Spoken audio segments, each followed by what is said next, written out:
भाई लोग, तुमको क्या लगता है कि खाली अपनी दुनिया में ही पति पत्नी के बीच कलेश होता है? अरे नहीं रे बाबा, आज ऊपर कैलाश पर्वत पर भी भयंकर वाला कांड हो गया भाई। साक्षात माता पार्वती का पारा ऐसा हाई हुआ कि उन्होंने भोलेनाथ के लाडले नंदी को ही अपनी सौतन घोषित कर दिया और गुस्से में अपना घर बार छोड़कर चली गई हैं। सोचो भाई, जिससे पूरी दुनिया डरती है, वो भोलेनाथ आज माता के जाने से एकदम सैड मोड में आ गए और घर संभालने में उनकी हालत खराब हो गई है भाई। आखिर नंदी ने ऐसा क्या लोचा कर दिया कि माता पार्वती इतनी भड़क गई? चलो देखते हैं कैलाश का ये खतरनाक वाला कलेश। आने दो आज इनको, आज इनकी ऐसी खबर लूंगी कि डमरू बजाना भूल जाएंगे। बड़े आए त्रिलोकीनाथ।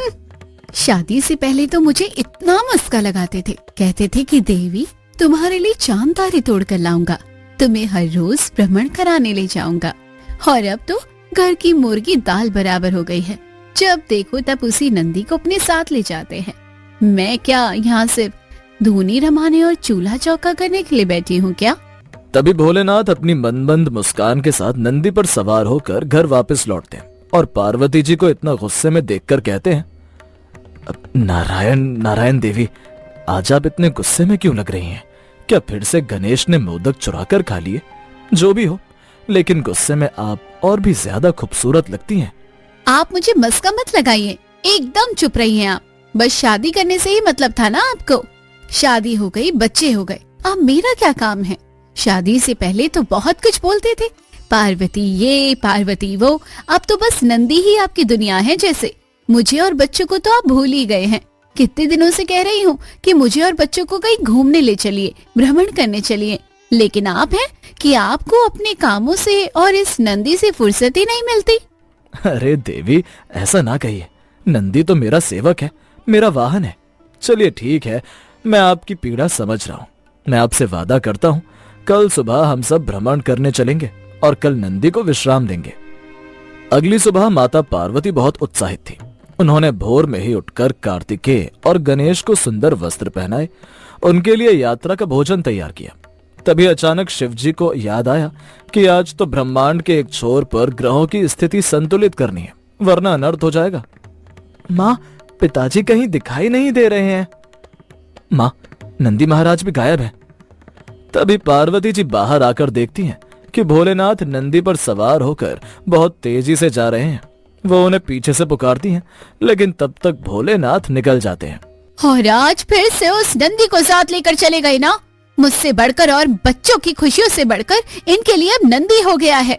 शाम को जब भोलेनाथ थक हार कर घर लौटते हैं तो उन्हें लगता है कि पार्वती जी ने उनके लिए बढ़िया बढ़िया पकवान बनाकर रखे होंगे, पर घर में एकदम सन्नाटा छाया होता है।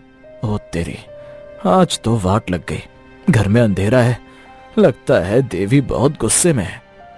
तभी भोलेनाथ बड़े ही प्यार से पार्वती जी को पुकारते हैं, देवी कहाँ हैं आप? जरा सामने आइए, बड़ी थकावट हो रही है, जरा एक कप चाय बना देंगी? तभी बहुत ही भयानक गुस्से में पार्वती जी सामने आती हैं। अरे बाप रे, आज तो मर गया। आज मैंने कुछ भी नहीं बनाया है, पूरी जिंदगी मेरी चूल्हा चौका करने में ही निकल जाएगी। अब आप संभालिए घर भी और पूरा ब्रह्मांड भी। अब मैं बच्चों को साथ लेकर जा रही हूँ, घर छोड़कर अपने माता पिता के पास, अपने मायके। आप रहिए यहाँ मेरी इस सौतन नंदी के साथ। आप इसके साथ ज्यादा खुश रहते हैं ना? अब इसी के साथ रहिए। लेकिन देवी, मेरी बात तो सुनिए, कहाँ जा रही हैं? ठीक है, अगर आपको जाना है तो जाइए, लेकिन बच्चों को मत ले जाइए। मैं अकेला कैसे रहूंगा? बच्चों के बिना उदास हो जाऊंगा। ठीक है, आपको बच्चे चाहिए ना, तो संभालिए अपने बच्चों को। अब पता चलेगा कि घर और बच्चों को कैसे संभाला जाता है। पार्वती जी गुस्से में मायके चली जाती हैं। उनके जाने के बाद भोलेनाथ और बच्चे बहुत उदास हो जाते हैं। पिताजी, बहुत भूख लग रही है, माँ होती तो इस समय कितने बढ़िया बढ़िया पकवान बनाकर खिलाती। ठीक है बेटा, तुम रोना बंद करो, मैं अभी तुम्हारे लिए बढ़िया हलवा और पूरी बनाकर लाता हूँ। थोड़ी देर बाद भोलेनाथ बच्चों के लिए हलवा और पूरी बनाकर लाते हैं। चलो बच्चों, जल्दी जल्दी गर्मा गर्म खा लो। पिताजी, ये हलवा या खीर इतना पतला क्यों है? इसमें तो तैरना पड़ रहा है। बेटा एडजस्ट कर लो ना, तुम्हारी माँ यहाँ नहीं है तो भोजन थोड़ा ऊपर नीचे हो ही जाएगा। पिताजी, ये पूरी तो पत्थर जैसी है, इसे तोड़ूं कैसे और खाऊं कैसे? प्रभु, थोड़ा भोजन मुझे भी दीजिए। जैसे ही नंदी हलवा पूरी चखते हैं उनका चेहरा टेढ़ा सा हो जाता है। प्रभु, इसमें तो आपने शक्कर की जगह 2 किलो नमक डाल दिया है, मेरा तो बीपी बढ़ जाएगा। सच में माता पार्वती के हाथ का भोजन याद आ रहा है, कितना स्वादिष्ट बनाती थी वो। अरे ओ पार्वती के चमचे, अब यही खाना पड़ेगा। मुझे तो ऐसा लग रहा है कि मैं तो पागल हो जाऊंगा। ये गृहस्थी तो तांडव करने से भी मुश्किल है। पता नहीं पार्वती सब कैसे संभाल लेती थी। मां पार्वती के जाने पर कैलाश पर सब उदास हो गए थे। उधर स्वर्गलोक में भी इंद्रदेव और अन्य देवता शिव शक्ति के अलग होने पर बहुत परेशान थे। उनके अलग होने से पूरी सृष्टि का संतुलन बिगड़ने लगा था। कुछ ठीक नहीं चल रहा है।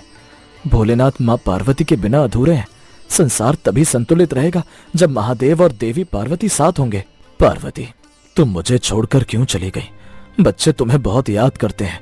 अभी तो वो खेलने गए हैं, लेकिन जब खेल कर लौटेंगे तो तुम्हें ढूंढेंगे। मैं क्या करूं? मुझे कुछ समझ नहीं आ रहा। तुम्हारे बिना मेरा भी गुजारा नहीं हो रहा। बहुत याद आ रही है तुम्हारी। प्रभु, ये सब मेरे कारण हुआ है। अगर मैं ना होता तो आज आप दोनों अलग ना होते। मेरे कारण माता हमें छोड़कर चली गई हैं। मैं उन्हें मनाकर घर वापस लाऊंगा। एक तरफ भोलेनाथ पार्वती जी के लिए उदास थे, दूसरी तरफ मां पार्वती भी भोलेनाथ और बच्चों के लिए बहुत उदास थी। अब उनका भी मायके में मन नहीं लग रहा था। भोलेनाथ, मुझे आपकी और बच्चों की बहुत याद आ रही है। मुझे जल्दीबाजी में घर छोड़ने का फैसला नहीं लेना चाहिए था। माता पार्वती ये सोच ही रही थी कि तभी नंदी वहीं आ पहुंचते हैं। माँ, अगर मुझसे कोई भूल हुई है तो मुझे माफ कर दें।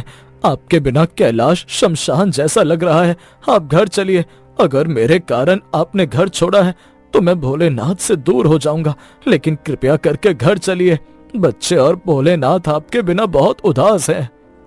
नंदी के लाख कहने पर भी पार्वती उसके साथ घर नहीं चलती, लेकिन जैसे ही नंदी वहां से जाने लगते हैं तभी पार्वती पीछे से आवाज देती हुई कहती हैं, सुनो नंदी, अगर तुम्हारी जगह भोलेनाथ खुद मुझे मनाने आते तो मैं जरूर साथ चलती। ये बात नंदी जाकर भोलेनाथ से कहते हैं। भोलेनाथ पार्वती को मनाने के लिए निकल पड़ते हैं।